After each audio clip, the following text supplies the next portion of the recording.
Mile. I'm Sorry. Recording in progress. Thank you. I'm Patrick Mile. I'm part of the Welsh Government WHQS team. I'm a technical officer and I work with the social landlords. And I'm just waiting for my colleague Darren to join me because he was going to do a presentation first. And I guess I just wanted to, one question I wanted to ask before I started was just looking down the attendees list. Is it people from social landlords or is it mostly residents and tenants? Because that was just pitched the way I do okay, great. Thank you, Amanda. That's brilliant. Yeah. Yeah, it's a bit of a mix of both. We have social tenants, staff, landlords, officials, and etc. So it's definitely a big kind of modge podge of people within the housing sector. And our friends at Warm Wales as well. Yeah. A mix of things. Yeah. Sorry, Darren seems to be having I just want to give him a couple of minutes.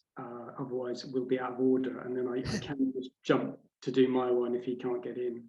Should I send the link to him again? Would that help? Yeah, it might. I did send it to copy it. I did copy mine to him to see if he so he could find it in his inbox. But yeah, that might help. Yeah, I'll send it again to him. And if we don't get anything in a minute, we'll just crack on with slightly out of sequence presentation. Sorry, everyone. Okay, I've just sent it to him. Thanks. While we're waiting, one of the things that TPAS will be considering when we've got the launch of WHQS2 is how tenants effectively track and keep that accountable. There's a lot of good work in WHQS1, and some of those tenants we've been in touch with how you tracked it, what modules, what methods did you use as a tenant group and stuff like that.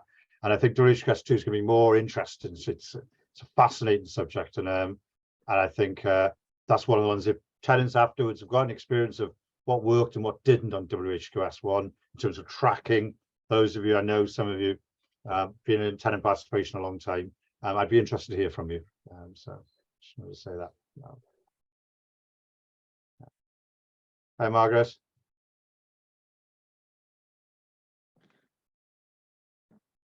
Okay.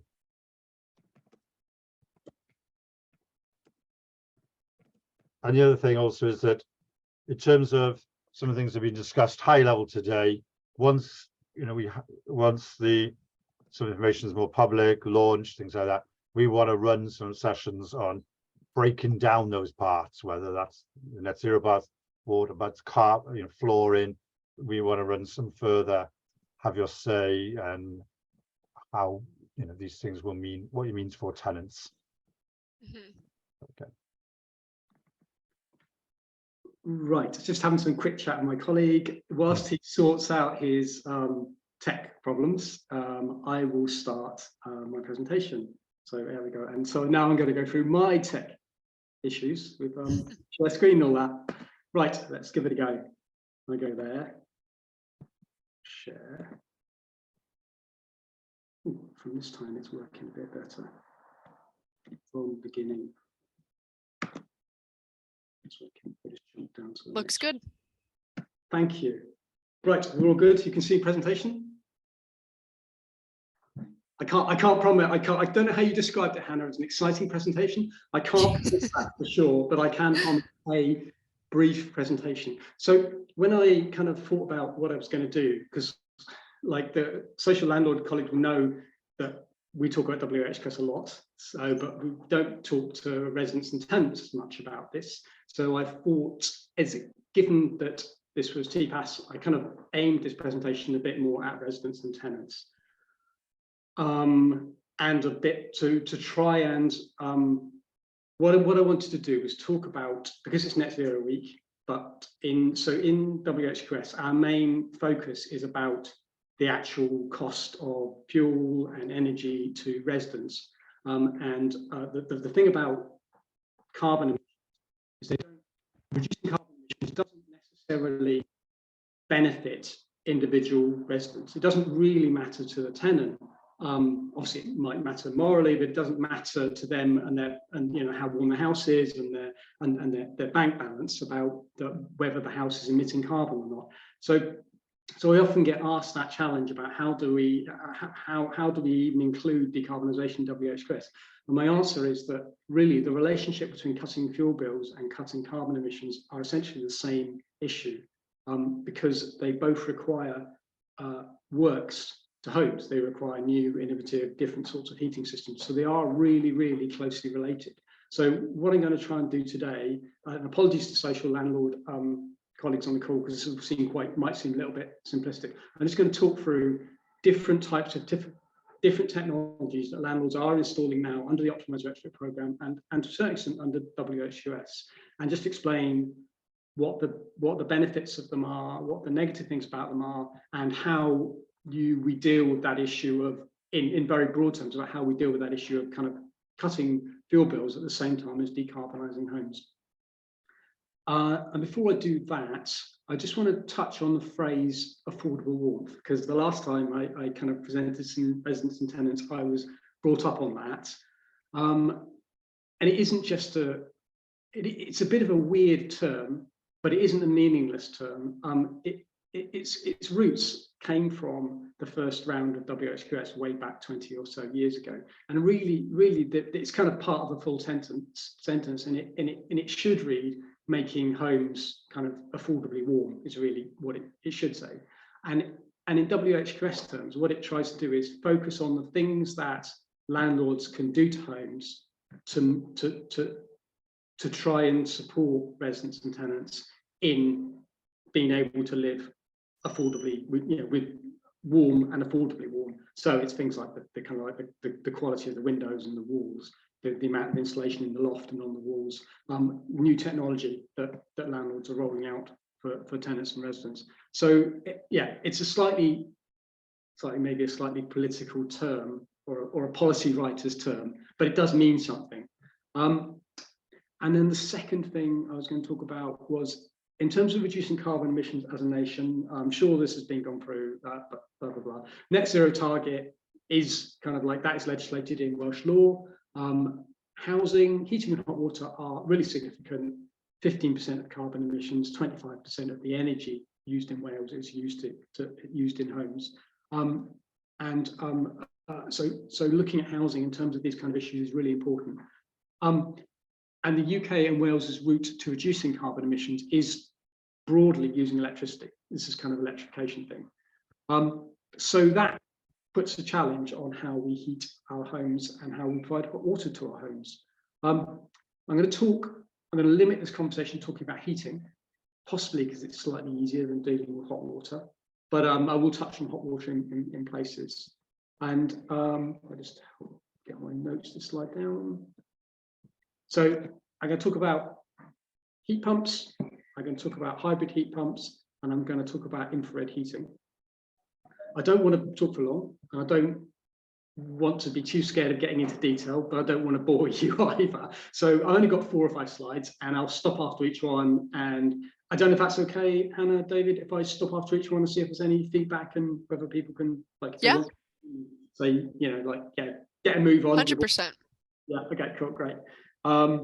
Yeah, because these kind of talk sessions can be a little bit kind of dry, I find. So right. So if I go on to my next slide. Right. So heat pumps. Image on the left is an amazing house in Newcastle Emlyn with a heat pump, as you can see, kind of centre, back garden, lovely back garden, and a heat pump right there. It's quite a reasonably well insulated house. It doesn't have any external wall insulation. It's got lots of loft insulation, huge PV on the roof, and a big battery. What is a heat pump? Essentially, it's a replacement for a gas boiler, but or an LPG boiler or an oil boiler, but run by electricity.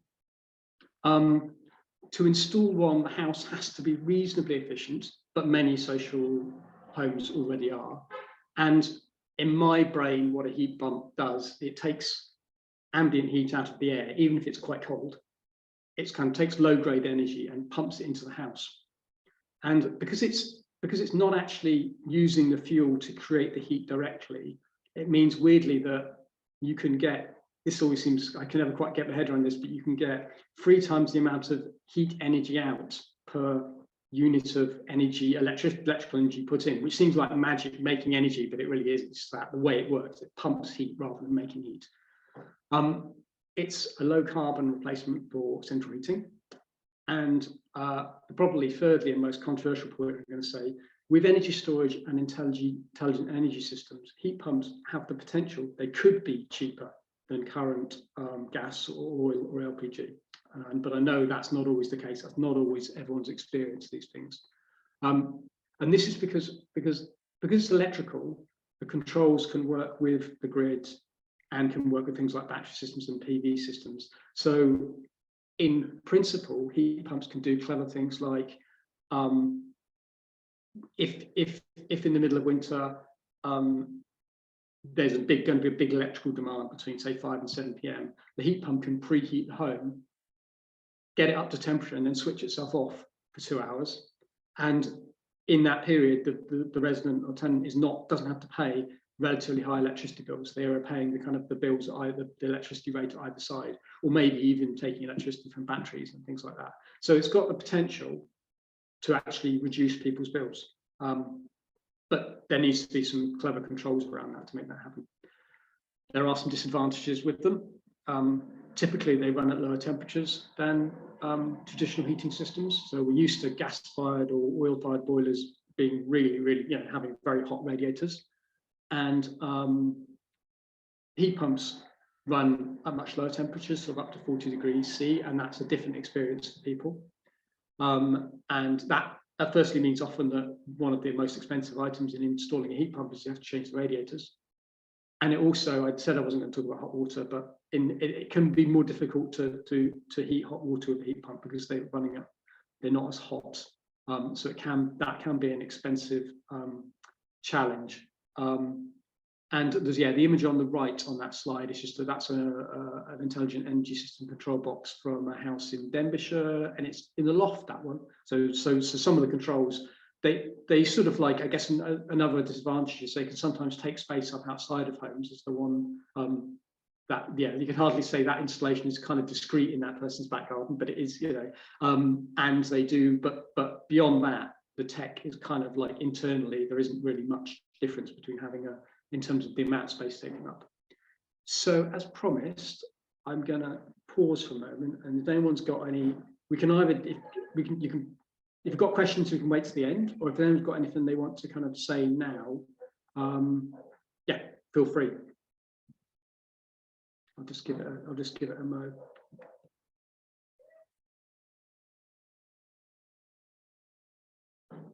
Nope, I'll take that. I've bored everyone silly and they've gone to sleep. Or I'll just crack on then.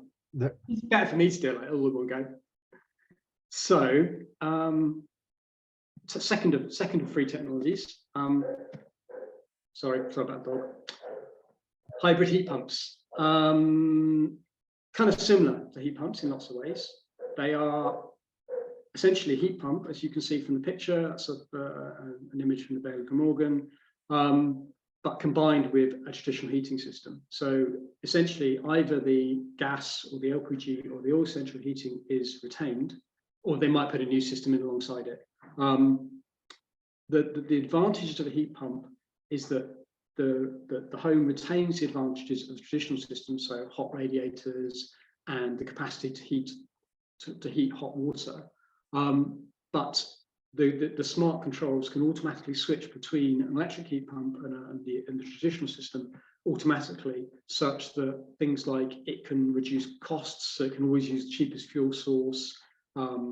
It can always go to the fuel source that's creating less carbon emissions. Greater flexibility, hotter radiators, and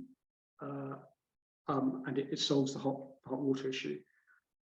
So it's a very clever solution. It uses a lot of very clever technology.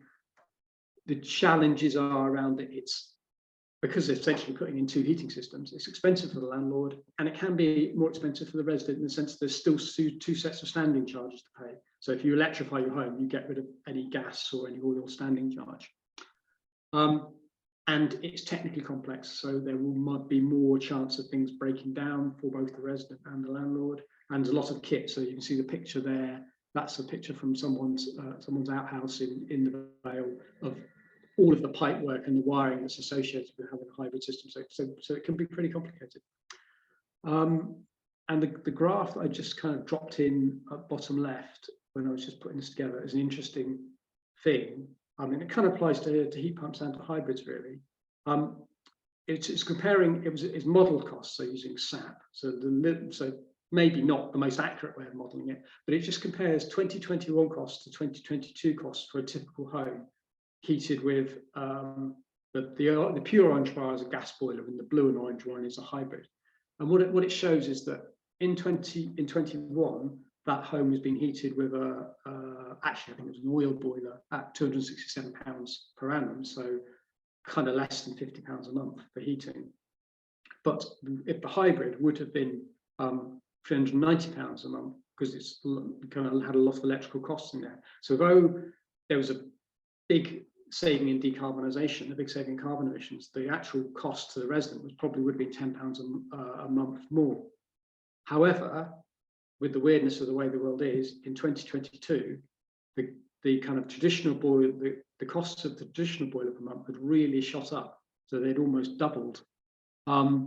Whereas, interestingly and scarily, or scarily and interestingly, the hybrid system had also gone up by quite a lot, but only by a third. So in actual fact, with the increase in fuel costs, the hybrid system was about the same as the traditional system. But I do note that's not the beginning. I was looking, we're trying to find ways of actually both decarbonising and reducing people's fuel bills. So yeah, so it's kind of a sense of where things are going. There are some advantages to hybrids in terms of cost, but maybe there still needs to be a lot of work to think about this. So that was a very brief description of Tech 2. I'll pause and see if anyone's wants to come in.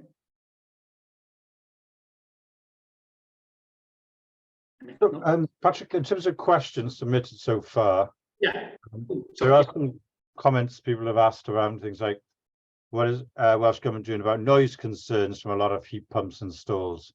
BBC had reported on this and DEFRA and stuff. So yeah.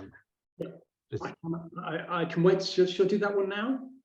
It's entirely up to you. How you? Yeah. Yeah, the heat pump one. In terms of, so there is at the moment there's a planning permitted development thing in Wales about heat pumps can only be installed up to 3 meters from the boundary, which is kind of, and the reason they did that was because the heat pumps have the potential to be noisy.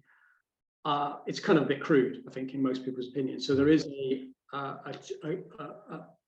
a change to permitted development, which, apologies, permitted development is the thing that allows a heat pump to install without planning permission, because it's just something you can do. There's a change to that to say that you can only install heat pumps that have a certain acoustic, that don't go above a certain noise level, a certain acoustic rating, and that they have to be serviced every year to make sure they stay in that way. So there are some kind of attempts to improve the rules around installing heat pumps. Yeah. Shall I? I'll move on to number 3, and then we might be easier to have a conversation about the stuff I'm saying. So number 3 is something completely different. It's an infrared heating panel. The image on the left, that is not a finished home. I chose that picture because it shows the thing being installed. When it's finished, it just looks like a flat white ceiling. It's direct electric, so it uses electricity and turns that electricity into heat. It's like as if you had a Dimplex kind of direct electric heating panel on your wall, which you might have. But in kind of specification terms, it's a graphene heating panel, and it's quite large. It goes across the whole, almost across the whole ceiling. About, got some gaps around it, but basically it's spread across the whole ceiling, and it's embedded into the ceiling. The benefit of it is, in terms of installation technology, it's very, very simple. basically you end up a room which has don't have any radiators. It doesn't look as though there's any heating in the room. All there is a transformer in a cupboard or something for each room and a control panel. The massive advantage of it is that it's very controllable and very responsive.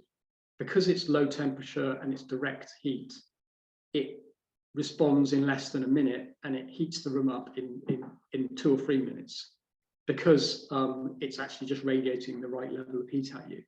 And it's very controllable in such that it can actually be the very kind of sophisticated systems can actually just only work when there's someone in each room, and then it can switch to a mode where it only heats that room just to make sure there's no damp or mold growing. So in controllability terms, its efficiency is about its controllability. It only switches on exactly when it's needed. The disadvantage of it is that it's direct electric and you don't have any of the benefits that the heat pump has of being 3 times more efficient.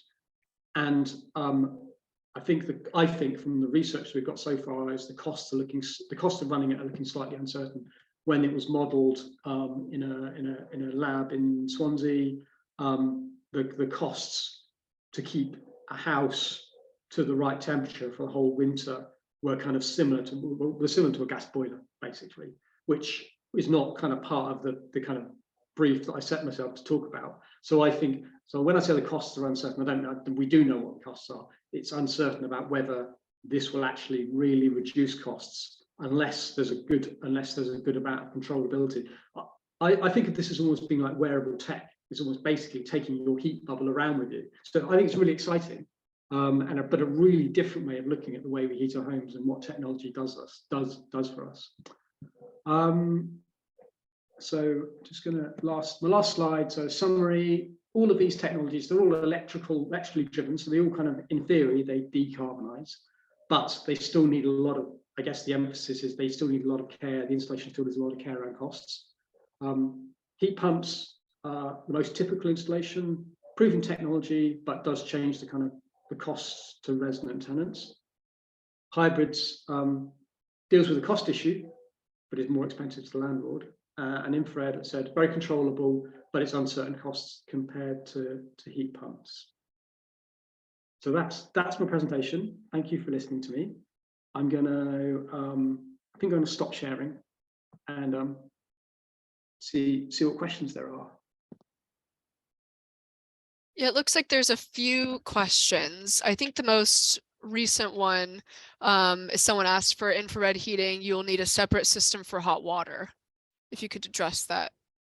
Yeah, absolutely. Yeah, I did say I wasn't going to talk about hot water because it's a complicated issue. Basically, with hot water, if you've got infrared heating, it's not so much the separate system for hot water, it's the fact that it will probably be direct electrically driven, and then that kind of does mean that the costs will rise up. So yes, no, absolutely, yeah. And I think that was kind of, I tried to simplify the conversation a little bit by ignoring hot water, which might have been a mistake.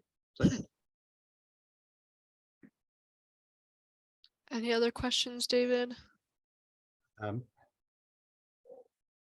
No, we've had a few.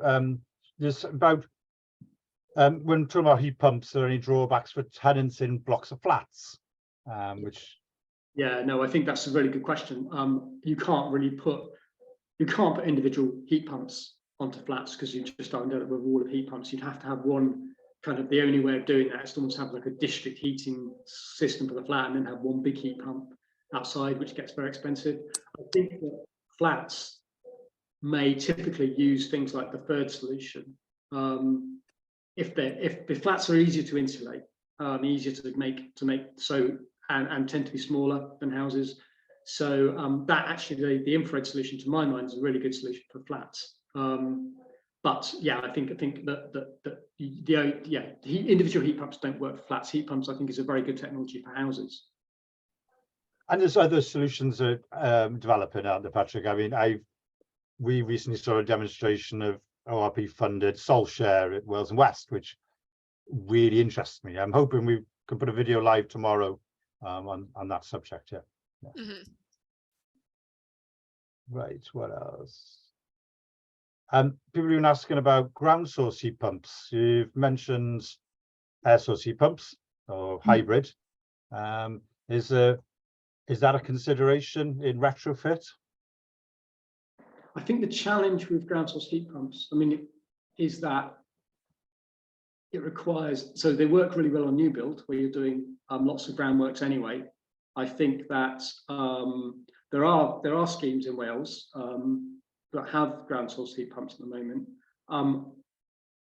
They're more efficient because they're I was saying about the 3-to-1 ratio of electrical energy to heat energy. You get a better output from ground source heat pumps. But they're more expensive to install because obviously you've got to go and do some groundwork, you've got to install it.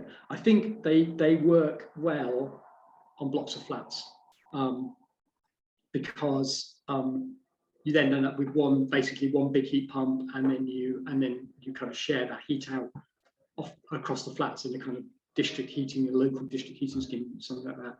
I didn't include them in the presentation because I didn't want to try and keep the presentation a bit more, but there definitely are schemes, and they're all of the schemes around ground source on existing are all blocks of flats.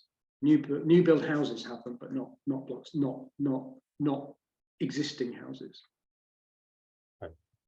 I don't know if you can see that there's one from Josh asking about, in terms of heat pumps, what work's going on to ensure there's a number of reliable installers and maintainers of your system? And I know that's a government challenge, isn't it? Yeah. Really good question, and I can't answer that. I can't answer that competently. I do have a colleague who's working on the installation and the skills issue, because it's the fact that in terms of doing this work, we've got the money side of it, or how we're going to pay for it, but there's also absolutely right. There's this massive issue about skills, about getting enough people to do this stuff, and not a question I can competently answer. Sorry, Josh. There's lots of ones now. Tony's asked about cost implications for landlords installing IR heating. System is still too new to really know what the costs are, because we're only putting in under the ALT program. I think there are, I can't remember the exact numbers, but certainly not massive numbers. So but once we've got, there's a good cohort going in this year, and we'll get a better understanding of the costs this year. What I also, Tony, like about IR heating is that in terms of the maintenance going forward, once it's in, you don't have that annual maintenance and things like that, which for the landlords, that's a longer term cost, which reflects in rent. So I think there's some interesting things around that in terms of its longevity and how long it lasts as well. It's looking quite interesting, and I think positively. So, yeah. And Lynn leads on to that, recycling all the equipment, solar panels, limited lifestyle, are they recyclable? Don't know if you have any thoughts on that. Yeah. I think that heat pumps themselves are, in theory, no more complicated than the gas boiler. So there shouldn't be any more issues than the lifespan, and the repairability ought to be the same. But I totally agree about the issues around batteries. Battery technology is evolving. There will be better battery that doesn't evolve, but PVs definitely. There are definitely rare earth metals involved in the construction in the making of PVs. PVs have a limited lifespan. I don't know how they get recycled after 20 years when the output starts to fall off. So yeah, no, I think that's another very, very real concern. Yeah, You mentioned as well in your presentation about changes to permitted developments. There's a question was when will that happen? Yeah. Oh yeah, brilliant question. I'm afraid I'm not competent to answer that one. I think. Sorry. Do we have Darren in the background, or is he? Yeah, it looks like Darren was able to join. I'll invite him up. Oh, there he is. Hello, Darren. Hi, all, and apologies for missing the and having all the IT troubles. No worries. I'm on my personal mobile phone, so it's attached to my monitor now, as in my laptop screen. I'm hoping I've sent Patrick my slides. What I'm hoping is Patrick will be able to flick through my slides for me, and I sort of talk through them. I suppose when I was going to do the introductions, I'm Darren, Head of Housing Standards in Welsh Government. And today I was going to run through a bit of background to sort of myself, the team, what we're working on with the Welsh housing quality standards, but to give people a little bit of a feel of what we're doing as standards in general, just not existing homes, but new builds. And then open it up for questions at the end, because I think for the sort of short paragraph for this was that WHQS 2023 could be more challenging than the original standard, given the context of what we're operating in these days on the sort of global landscape and the challenges and issues globally, as well as then giving an opportunity to have feedback from your stakeholders is really important to us. Sounds great. Patrick, are people seeing the slides? Should we move on to your presentation, Darren? If you could, that'd be great. I'll share the screen. I've got a question and answer box, so I've just got to navigate, so apologies. Yeah, no, it's okay. Hopefully the first slide after the front slide is actually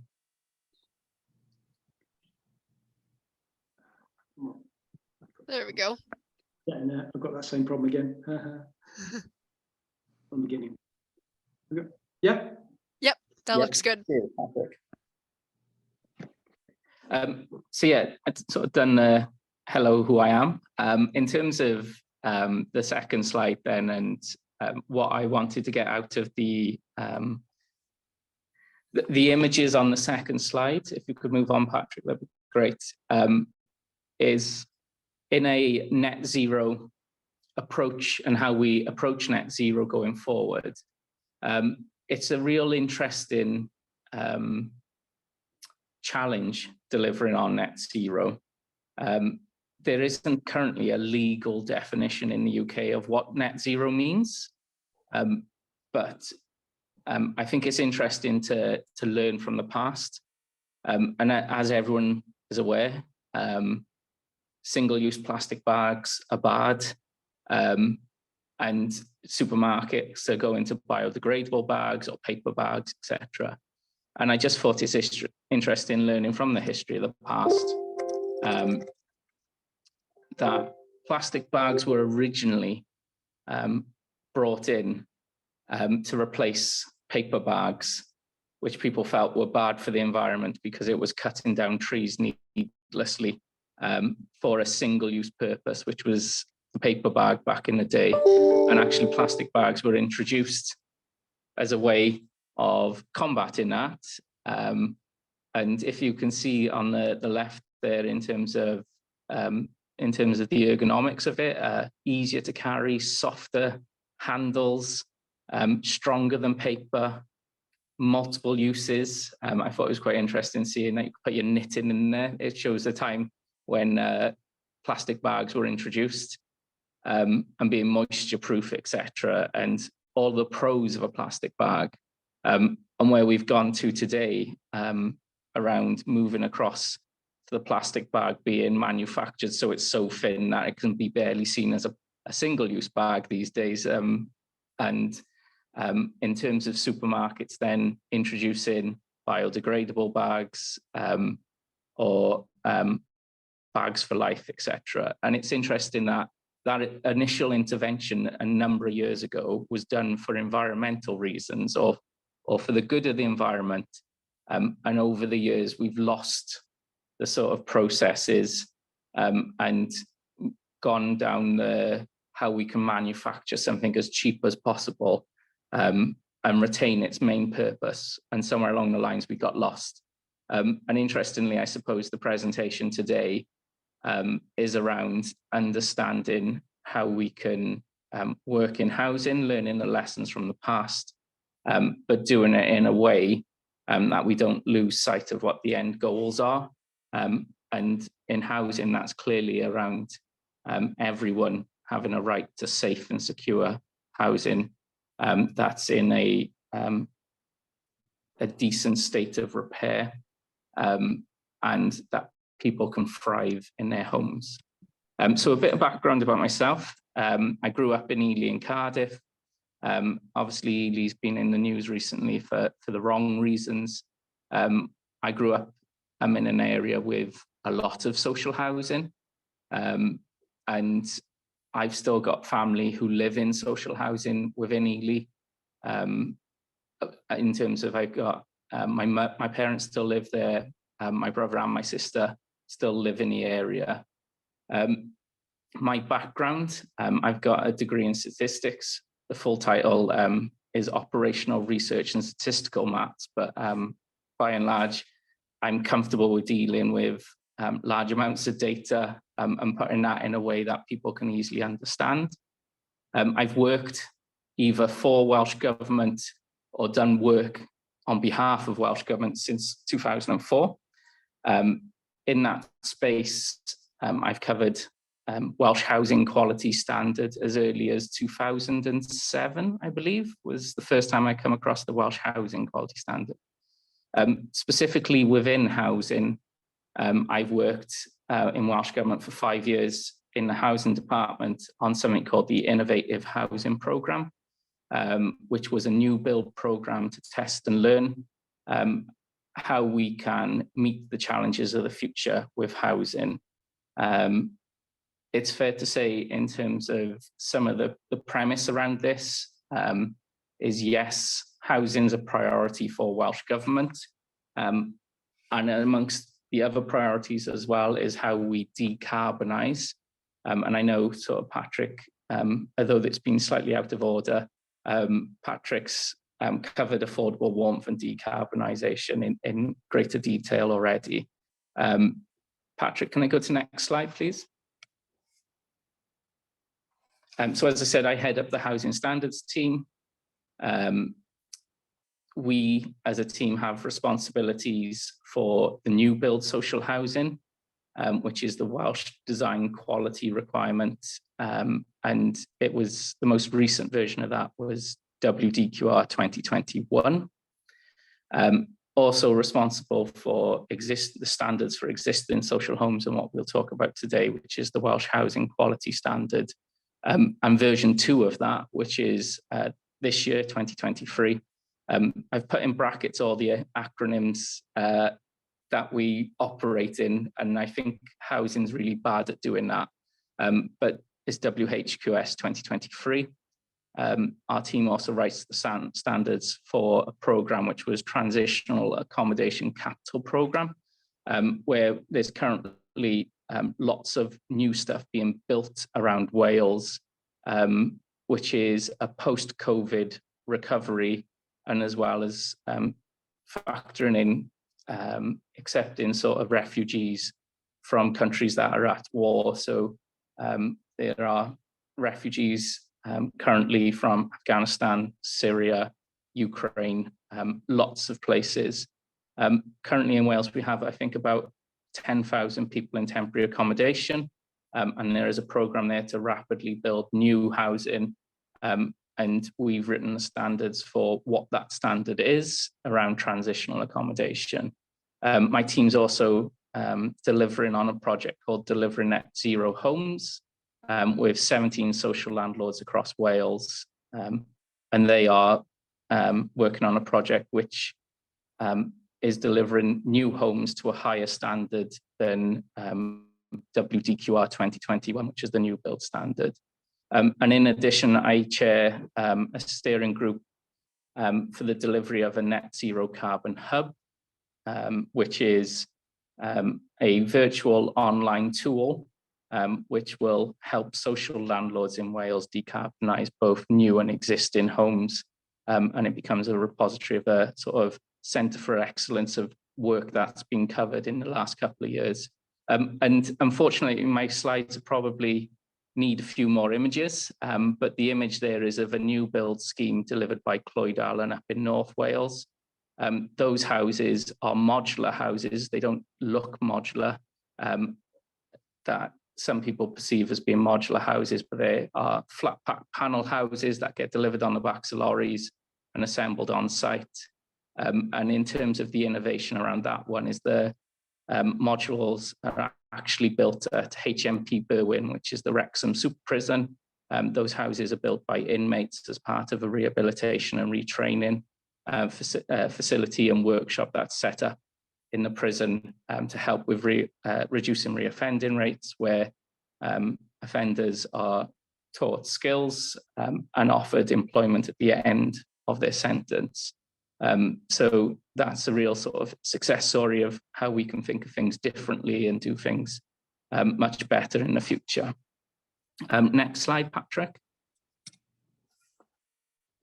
In terms of the Welsh Housing Quality Standard, I'll sort of race through this slide, but first introduced in 2002, 21 years ago. I did have some sort of interesting things that were going on in 2002. So M&M were in the charts, Lord of the Rings, The Two Towers was in the cinema, and Harry Potter and the Chamber of Secrets had just been released, which is shows how far back that was. But basically when the standard was introduced, it said that it was becoming a requirement for all social landlords and all social housing to meet that standard. From that 2002 base of where social housing was at, it has been really successful in raising the standard of social housing in Wales. Historically, Wales had a poorer quality housing stock. It was an older housing stock than most of the regions of the UK. We are now at a stage, and it's taken a very long time to get there because everyone's improved their social housing stock and housing stock in general. But we're at a point now where Wales is on a par or just a bit better than lots of regions in Wales for the quality of the social housing. And that's reflected in meetings when I go to the British and Irish Council. We're hearing from lots of people now who are looking quite envious at Wales and the work that we're doing here to improve housing stock and our aspirations. Back when that first standard was introduced, it was aspirational and ambitious for its time. I remember going back to when I said I first measured WHQS back in 2008 was when it formally got measured, but we were putting in the plans in place in 2007. People were telling me that the English equivalent decent homes was you could meet, but you would never meet the WHQS standard. And that was from the experts back in 2007. It's interesting now we're fast forward to 2023 and all social landlords in Wales meet that original standard, which is obviously the basis then that has given us the solid foundations to move on and improve the standard so we're ready to launch WHQS 2023. I mentioned as well that 2002, there was obviously different challenges, different priorities for individuals, governments and the world. We're now in a world where there's lots of different challenges. I think fundamentally, lots of governments around the world acknowledge the climate change emergency we are in. I work for a government who has declared a climate change emergency. The 22 local authorities in Wales have declared a climate change emergency. So it's a very different conversation now around the agenda and achieving net zero. We're also in a challenging sort of global landscape as well with conflicts around the world. I was going to cite as well in terms of newsworthy around forest fires going around in America at the moment, and places such as New York with the yellow/orange skyline looking very post-apocalyptic scenes that you'd see more in a movie, but there's clearly signs there that climate change is real and we're experiencing the challenges of that. which sort of gives us sort of the background for how we can do our part by introducing higher and bold, ambitious standards for social housing in Wales. So just to not to carry on talking too much, but in terms of the next slide, let's just say that we know as a government, and it's a priority for us, that housing is a key priority, and all of the benefits that people get from living in quality homes, and the range of sort of health benefits they provide, learning and prosperity opportunities. As a government, we've got a stated desire to improve health outcomes and well-being and educational attainment.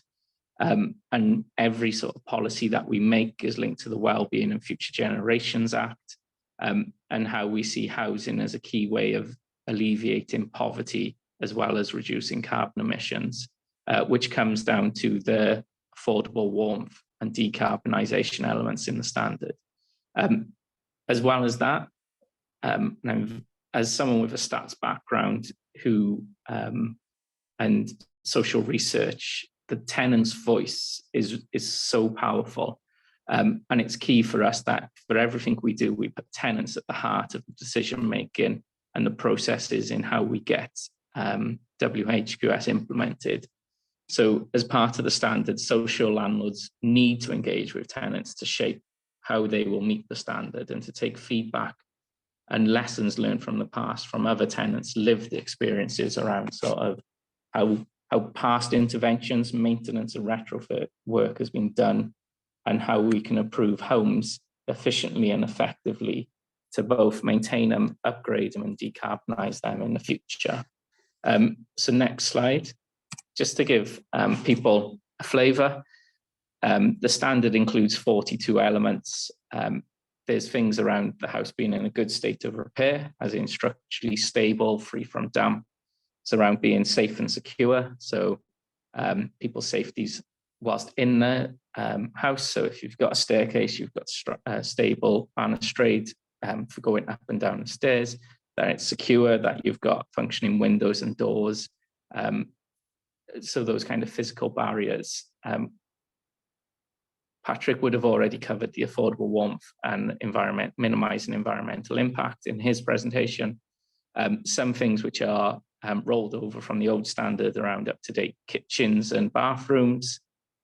It's around comfort and promoting well-being, having sustainable, suitable gardens, and also having an attractive outdoor space. Unfortunately, I haven't been able to show the video, but we had a new build scheme which was a really good example of some of those things around comfort, well-being and attractive outdoor spaces. Next slide, please, Patrick. As I mentioned, the standard includes 42 elements. I'll keep on this slide for just a little bit so people can see. But the new standard isn't always about a hard and fast date. So there are certain things, as you can see, around carbon emissions for homes must be minimised with a compliance date of 2033. And there is some discussions around the way forward of that in terms of, is it 2033 or based on social landlords, when they give us their targeted energy pathways and whole stock assessments, they give us a date in the future that they will meet the standard. And it's up to a sort of Welsh Government discretion as to whether we accept that future date as being a practical delivery date or whether we progress with that 2033 date. You'll see under the 3D, there are different elements. And one of the things we are proposing is a backstop so that all tenants' houses will be EPC C rated by 2029 as a backstop of bringing the stock that we currently have up to a certain level in the targeted date in the future, ahead of meeting future targets around EPCA and the environmental impact rating of a EIR of 92. There are other things where standards should be being met now, or they are continuous. So around sort of up-to-date kitchens, there are certain things around, as far as possible, the home being suitable for specific requirements. In terms of that they're being robust and lockable external storage, those are things that we would expect to be happening continuously, and especially during sort of when there is a change of tenancy, that where things have either not been maintained, that action is taken by the social landlord to make them. And I think one of the big new additions, and it was on the National Breakfast News a couple of weeks ago, was around flooring, and ensure social landlords in Wales under the new standard ensuring that suitable flooring is in place in all habitable rooms, not just sort of kitchens, utility rooms and bathrooms, which is what the old standard had. Next slide, Patrick. So the consultation for the new standard actually closed last August. A social research company called Wavehill published the summary of responses of January of this year. Mentioned around that sort of majority of the feedback was around just two parts of around chapter 3 and 2 elements within chapter 3, which was affordable warmth, which was EPC-A, and then element 3B, which is the decarb element, which is carbon reductions around environmental impact, scores of 92. Most people may be familiar with EPC ratings, but for those that are not, the earlier in the alphabet, the EPC rating, so A's and B's, means that you would expect a tenant to have much lower heating bills, which is where we titled the affordable warmth an EPC-A. And I specifically mentioned about heating bills. What that doesn't cover is sort of tenants' other consumer of energy. So things such as like sort of games, consoles, TVs, etc. The general stuff that you plug in to your sockets is deemed unregulated, whereas actually the EPC rating is related to your heating. And therefore, the higher up the alphabet you get, or the earlier into the alphabet you get, the lower your heating part of your bill will be expected to be. The environmental impact rating is all in relation to, again, heating, but how much carbon cost is there to heat that house? And I know Patrick's already presented this, but in terms of gas boilers will have a higher carbon cost than some of the electrical heating solutions that are proposed for future, such as heat pumps, etc. It's fair to say feedback from the consultation and specifically tenant feedback was they welcomed the new standards. Our social landlords were in favour of the direction of travel and the principles of the new standards, but were concerned with practically delivering WHQS 2023 in the time scale. And some of those key things was around, were there the supply chain of alternatives to gas boilers? Are they ready? Do we have a trained workforce who are able to do that, the maintenance, etc.? So clearly there was concerns around, is this deliverable from the date it launches to the date when the standard needs to be met? There was concerns around how much this would cost in terms of funding, and there's been estimates of up to £5 billion for the cost of doing this work. For context around that, in the last 20 years since WHQS has been launched, Welsh Government has contributed £2 billion, as well as social landlords putting in their own money to meet the existing WHQS standards. So in terms of the concerns around sort of £5 billion figure, although it sounds a high figure, we all know that these figures change over time. As things become more normalized, the cost of them comes down. So costs for solar panels has been coming down historically for a long time. Cost of heat pumps, as they become more normalized, will likely to come down. And there are a number of other factors around that. And the sector also had concerns with how quickly we expect to meet the standard. There is history in this. When WHQS 2002 was launched, it had a target date of 2012 to meet, and not a lot of social landlords hit that. We are now sort of 20 years later, and everyone is hitting it. The sector are quite rightly pointing out around concerns that most of this standard is around hitting it in a decade's time and learning from the past, which is where I think we have offered some flexibility around that 2033 date for elements 3A and 3B. Next slide, Patrick. As a team, our main focus for the rest of this year is around finalising the guidance on all 42 elements of the standard. There are new parts of the standard. I've covered flooring. There's water efficiency standards, which are a new element as well, which is looking at how we can reduce our consumption of water to around 110 litres per day per person. That sounds like a lot of water. I'm always really interested when you hear figures around how much we do use, but that kind of figure is achievable, but things do need to be put in place for that.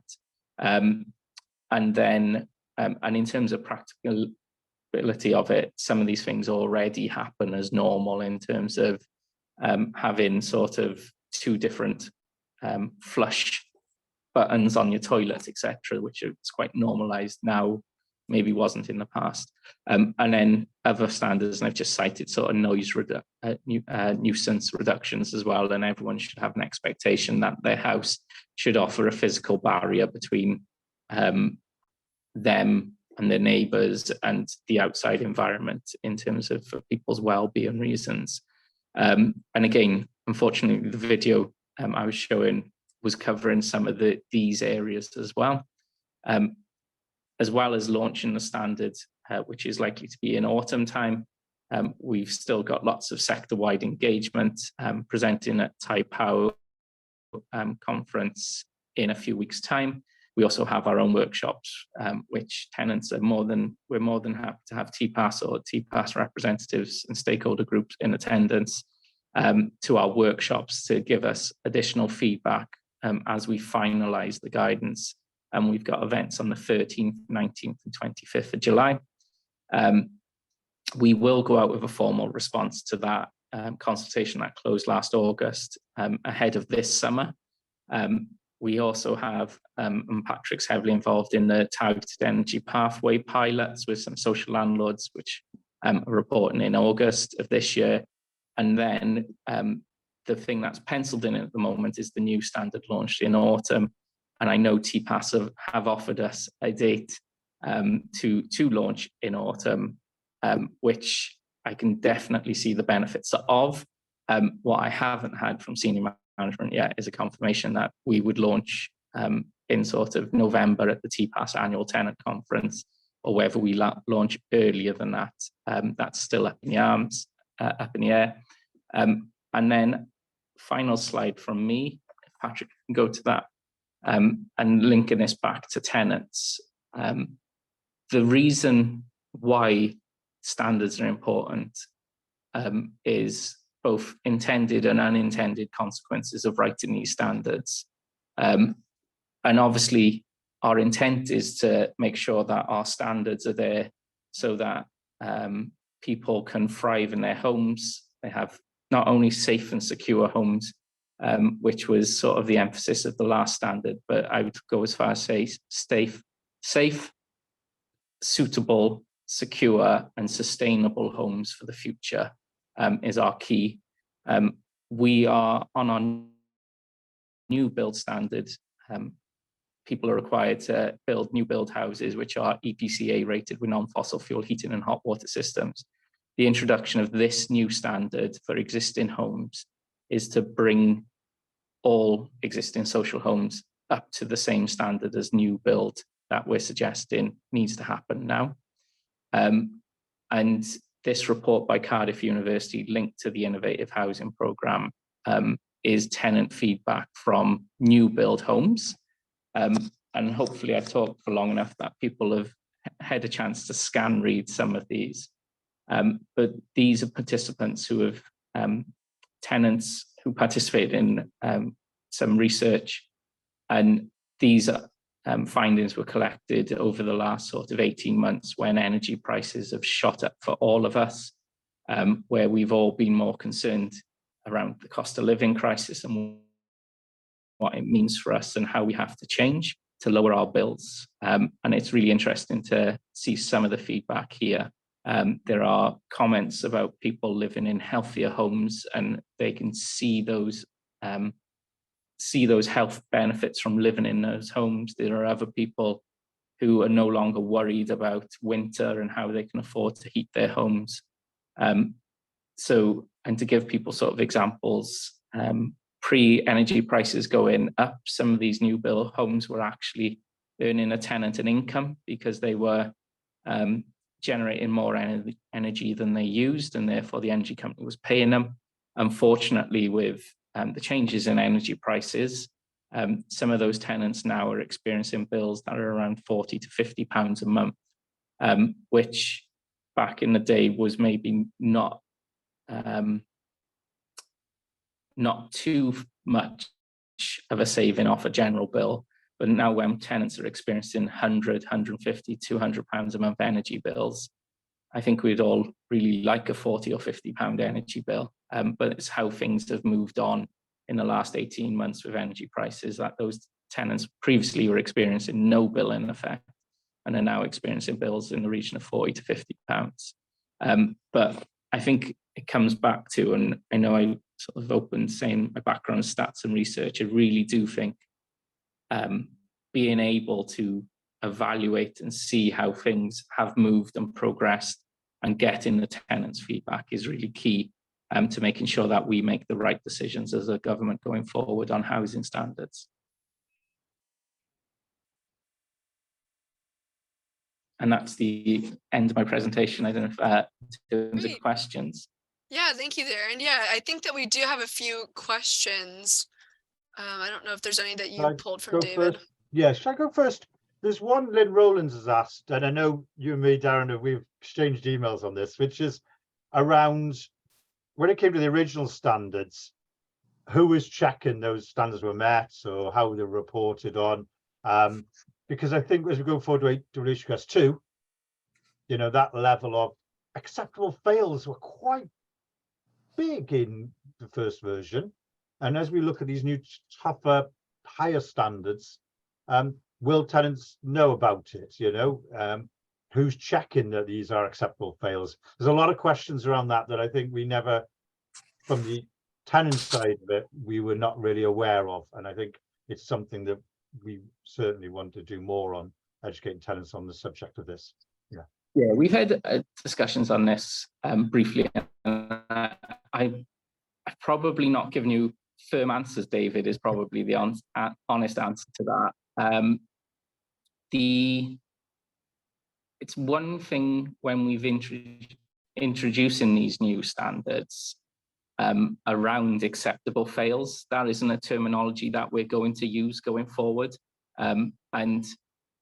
Previously, an acceptable fail, you could have an acceptable fail if it wasn't economical to do the work on that house. And I suppose in some regards that if you were to take, and anyone take their house, something might occur in terms of, I take for instance my house, there may be something in the house that happens that needs repairing, that economically you take the decision, oh, I'm going to put it off.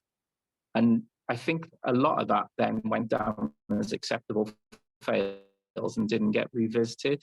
And I think definitely the messaging from our minister who spoke earlier on today as well at your conference,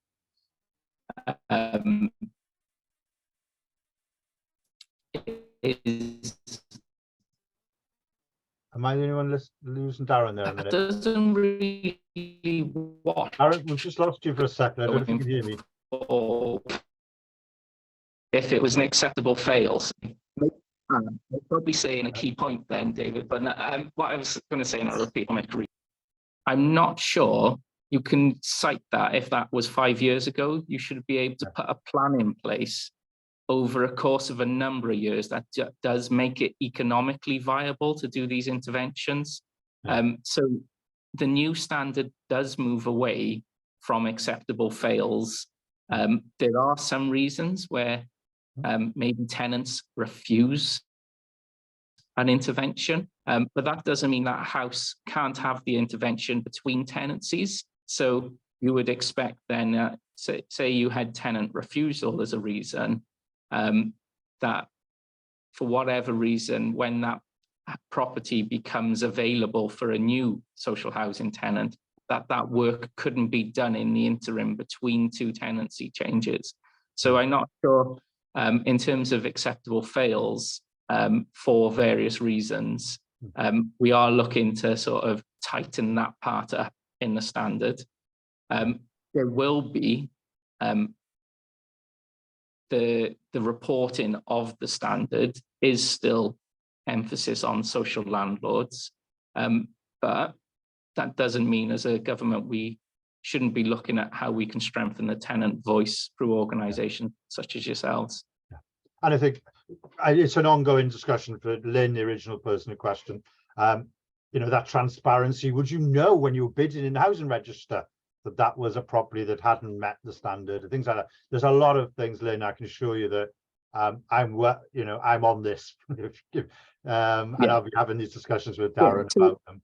We talked about EPC ratings earlier and how a letter close to the start of the alphabet means you should experience lower energy bills. It's fair to say that the EPC ratings only actually go to a G. It's a bit like your old sort of GCSE and A-level markings before they changed the numbers, that you got to a certain point and then you've just got to fail in effect. So that's the range for EPC ratings. We do know there's social housing in Wales, which social housing stock, which is EPC E's, EPC F's, and therefore under the old standard down has been an acceptable fail for energy efficiency reasons. It's why under this standard we're introducing that backstop that all social housing EPC by 2029 on houses where people have previously said it was an acceptable fail on energy efficiency. There are solutions out there, and also the Net Zero Carbon Hub will offer those solutions to social landlords on how to get all houses up to that sort of rating by 2029. So can I just follow up then, because the original plan was EPCA by 2033. Yep. There's a number of comments in there, mainly anonymous, so I suspect they're from the housing sector, who are attending today, saying this is not achievable, or we've said this can't happen, or unless there's funding. So are you able to see what your current thinking is on that second part, the EPCA by 2033? Yeah, so we have listened to the sector. There will need to be more money to meet this standard. We sort of touched briefly around about figures of 5 billion. Those have come from other sources. Some of the work between now and launching the standard in autumn will be around movement on how that funding and what funding and at what level and who it's available to. So there are some question marks that we've still got to answer, and I'm not going to be able to answer them today. That what we are looking to progress is what EPCA by a deadline of 2033, which you could say is the line in the sand, is we are introducing or looking to introduce with the whole stock assessment and target energy pathway, is that social landlords to come up with a plan in the next 3 years, which says when they're going to achieve EPCA and the environmental impact rating of 92. And that might be sometime in the future, which is further on than 2033. But the challenge then will be Welsh Government looking at their plans and saying, are you being ambitious enough? are those houses going to be ready by 2033? Or is it likely to be 2036 or 2037? There is some acknowledgement, and I've used this many times, that certain social landlord providers have got a better stock than others. Their houses are much higher up on average on the EPC ratings. I take Coastal, for example, who've got a high EPC-C. Now, they are one of those where I would be pushing for them to try and meet the standard much earlier than other social landlords. There are local authority stock, which is much older, more difficult to treat, where if that local authority was to approach and say, we're going to meet this standard in 2037 because of X, Y, and Z, and we agreed with them, then we would allow them to meet the standard a couple of years after the 2033 deadline, because there is an acknowledgement that some people are further ahead and some people are further behind. What I would say as well, for people who are saying this isn't achievable, and apologies, because I know I am breaking up from time to time, is that the optimised retrofit programme and the innovative housing programme, which Welsh Government have run over the last couple of years, will come up with solutions that will mean we're able to meet these targets and these ambitious targets and standards. And it's about ensuring the learning from those programs is shared widely to give people the tools to be able to decarbonise their stock and to provide houses where tenants can warm their houses affordably. There are lots of solutions out there, some that people won't be aware of, which are coming down the track. It's very interesting writing a standard now, when actually there could be new technology in a few years down the line that really helps us along. So I'll come off funding for a while. I might come back to it in a minute. Just give you a break from that bit. Vicky Shenton's asked about plans to launch it, not as in just more of the comms side of it, like you did with Rented Homes Act. You know, there was social media, there was radio adverts, there was a whole campaign behind Rented Homes Act. Do you see the same for WHQS 2? Or and material? I think she's also asked FAQs, fact sheets, things like that. Yeah. So when it'll be launched, and I know the option of the TPAS conference, it's interesting because the minister will need to launch it in the Senev. So there will be an oral statement in the Senev that the minister launches it. But in terms of comms around that, we would really like to do additional stuff. As a team, we are pushing the Welsh Government YouTube channel. So in the next week or two, we should have a housing playlist on the YouTube channel, on the Welsh Government YouTube channel. And there'll be ways and means of pushing things out through social media. And I'm really keen that we do sort of explanation videos around that, which are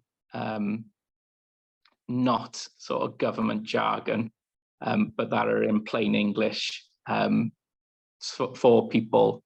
But you should, over the coming weeks, see our YouTube channel have a lot more housing related content, because we've been working in the background to do that. And it's something that is, I suppose, open-ended, but still able to be put in place for autumn in terms of a comms plan around that, and sort of social media and concise videos that explain complicated things is always interesting.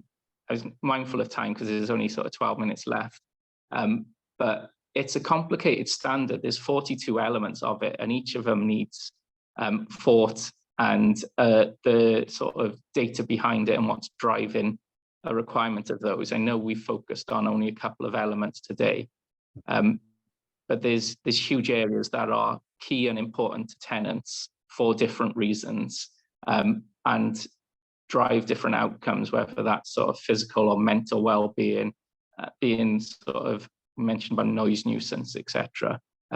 We know from feedback from people moving into new builds where you can actually hear someone pull a neighbour's flush when they've gone to the loo. And this isn't a social house, but an example we've heard elsewhere. And it's not even the next door neighbour on a terrace, it's actually the neighbour further down. So those kind of things, and constantly being able to hear other people it can really impact people's sort of mental well-being as well. And so just to reassure Vicky as well, I think once we see those Welsh Government plans and what content they make, we'll look at where we can fill in any gaps or tenant sessions to deconstruct the 40 odd standards, things like that, how tenants can track it. So we'll, as I say, once we see the bits from Welsh Government, we'll also then work out where we can add value or where not to duplicate. So we'll be back in touch, Vicky, on that. Toby's asked a question, it's quite interesting on a day like this, which is, what thoughts, work's been done by Welsh Government on the opposite side of heating in terms of keeping homes cool during the heat waves and stuff? And I know there's some work in there on heat pumps can be adapted and do the reverse. Yeah, I think generally it's well understood, and architects don't like me saying this, but every house is in effect a box, and the more you make a box airtight for energy efficient reasons, the more you've got to ventilate it as well. So solutions like MVHR systems, and there are examples of schemes I've funded where air source heat pumps are in effect working in reverse and acting as a cooling. What it's worth adding is a lot of existing homes in Wales are either are brick and block, and therefore the way the thermal performance works on those houses, without getting too technical, means that they don't overheat in summer as expected, because the bricks act as the sort of thermal barrier to overheating. There are issues in new build houses where they're made of lightweight materials such as timber framed, where they haven't got the same sort of critical mass of a brick and are more at risk of overheating. But the Innovation Housing Programme is exploring those issues and how schemes have overcome those issues. So that I think that's something, again, you point towards the Net Zero Carbon Hub, which will have case studies of new and existing homes, and it's warts and all. It's things that have failed and the reasons they failed, so that others don't explore those routes. But I think it's always key to understand why something has failed, and learn the lessons from that, rather than having, say, 40 odd developing social landlords all making the same mistakes. But again, some of it, and unfortunately with construction,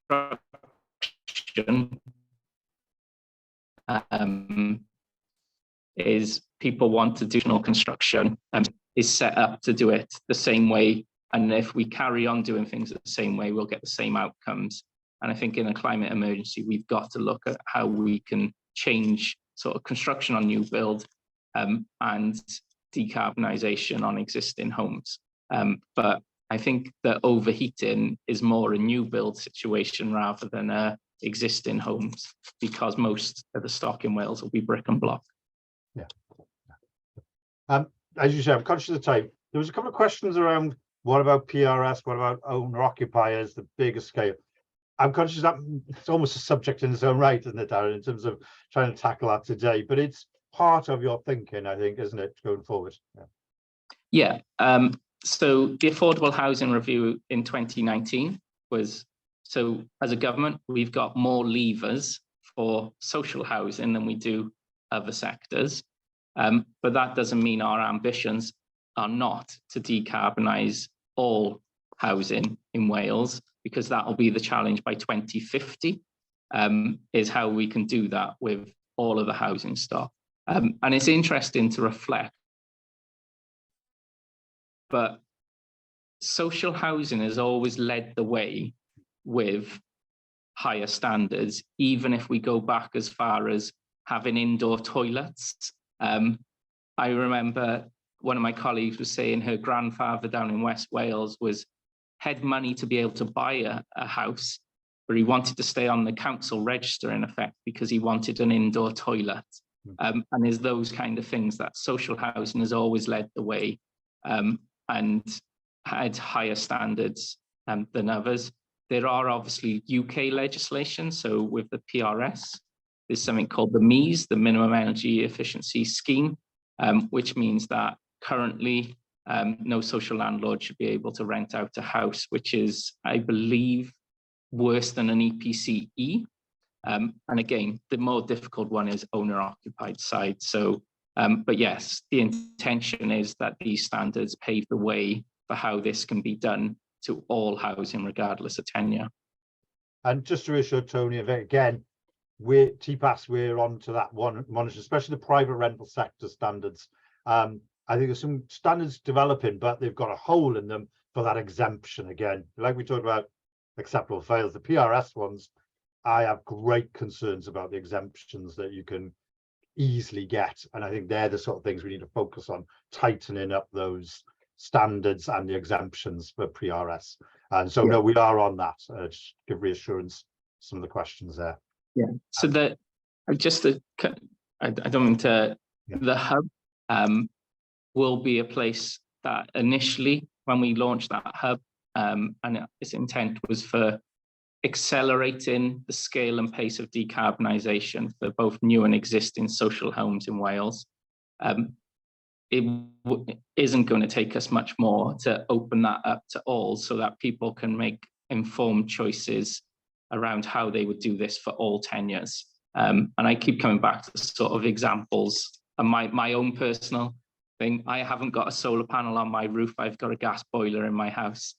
There are certain orders you would do work to be able to decarbonise your house. And it's about that right pathway to improve in your house, to lower your bills and to make less of a footprint for climate change reasons. It's good. Hannah, sorry, anything you want to pick up? I don't think so. I think most of it has been addressed. Overall, I think people. Yeah, oh, and ahead, the David. ones that we can't address, like, you know, how's this all going to be paid for? I think they are subjects as we go forward. People making comments, you know, we're developing the standards, but without the funding behind it and things like that. I think, you know, these things are going to evolve, aren't they? Yeah.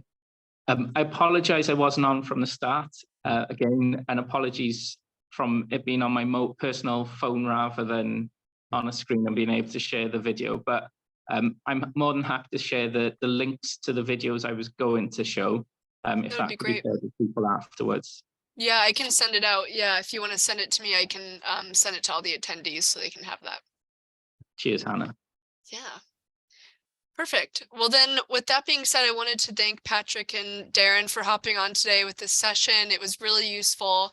I think we're all really eager to, you know, see the finalized version whenever that comes in the autumn. And again, thank you so much for your time, and to all the attendees, thanks again for joining us.